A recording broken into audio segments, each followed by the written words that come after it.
Ms. Dean? Thank you, Chairman Rogers. Thank you, Ranking Member Meng. Thank you, Ranking Member DeLauro. And thank you to you, Secretary Lutnick. Thanks for being here today. I want to pick up on what Mr. Morelli was talking about, and I'll use the word stability. And I think you know this from your many years in business. And that's what I thought about as I was preparing for today. The importance of stability, or as he said, predictability. Stability is the foundation of economic growth. I think you've lived it. Businesses need clear and predictable rules to plan and to invest for the future.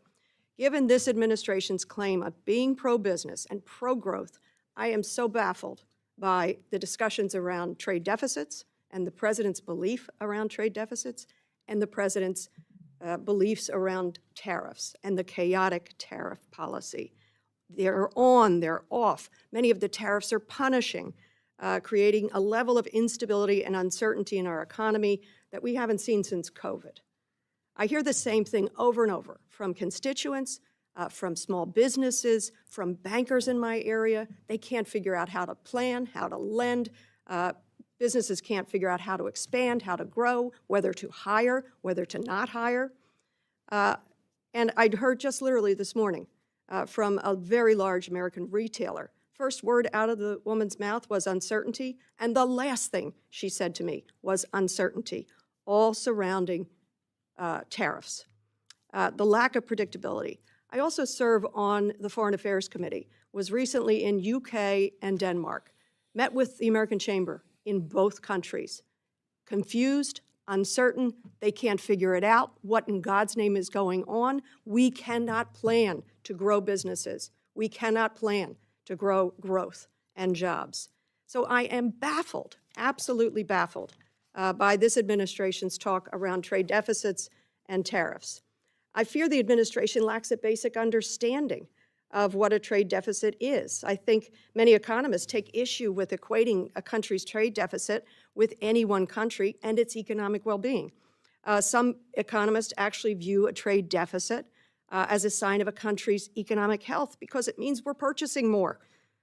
For me, I have a pretty large trade deficit with my local grocer or my hairdresser. It's a good thing. It means I have money enough to get my hair done once in a while and to keep food on the table. It tells nothing about my overall financial position. Do you know when this country actually had a trade surplus, Secretary?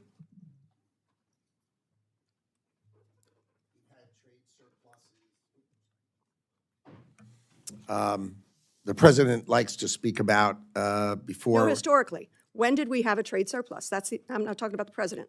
Historically. I think early, about 100 years ago. It was the Great Depression. It was a sign of what was going on. It was during the Great Depression. That's a direction none of us wants to go. Tariffs. It's 90 days. We're going to have 90 deals in 90 days. Then there's a 90-day pause. Many of these tariffs, as they say, punishing. Tariffs on things that make no sense whatsoever. Where are we going to go with the remaining deals? I know of one deal that has been apparently resolved with the United Kingdom. We got 89 more deals to do in just a few more days. Where are we on those deals? We are in the midst of negotiations with dozens and dozens of countries. We could sign deals, but they're only going to get better as we negotiate them. That's just simply not Trade- true. Because as I told you, the American... Actually, I promise you it's true because I'm doing it. So I Thank you. promise you it is true, and I'm here Thank you. testifying in front of you, and I promise you it's true. And Mr. Trump promised to bring down the cost of goods day one. And what he has done through his trade deficit fixation and his tariff chaos has nakedly increased the cost of goods. The estimates are that for consumers in my area, suburban Philadelphia, $2,000 at least a year increases on goods. I'll give you an example of one.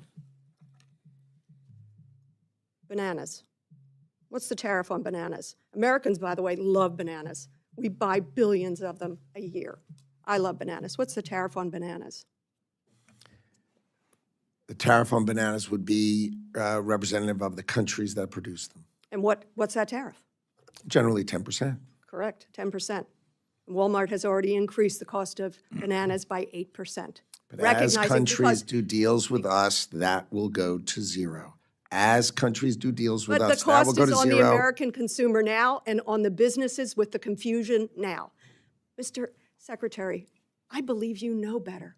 I believe you recognize that a trade deficit is not something to fear. I believe you know that predictability, stability is essential for businesses.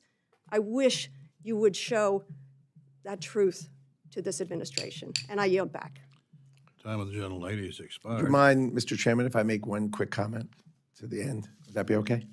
I'm sorry, Would you mind if I make one quick comment to the representative? please. There's no uncertainty if you build in America and you produce your product in America, there will be no tariff. We can't So the produce concept bananas in of America. building in America and paying no tariff is very, very clear. We cannot Fighting for build imports is bananas in not the same. America. Time of the gentlelady has expired.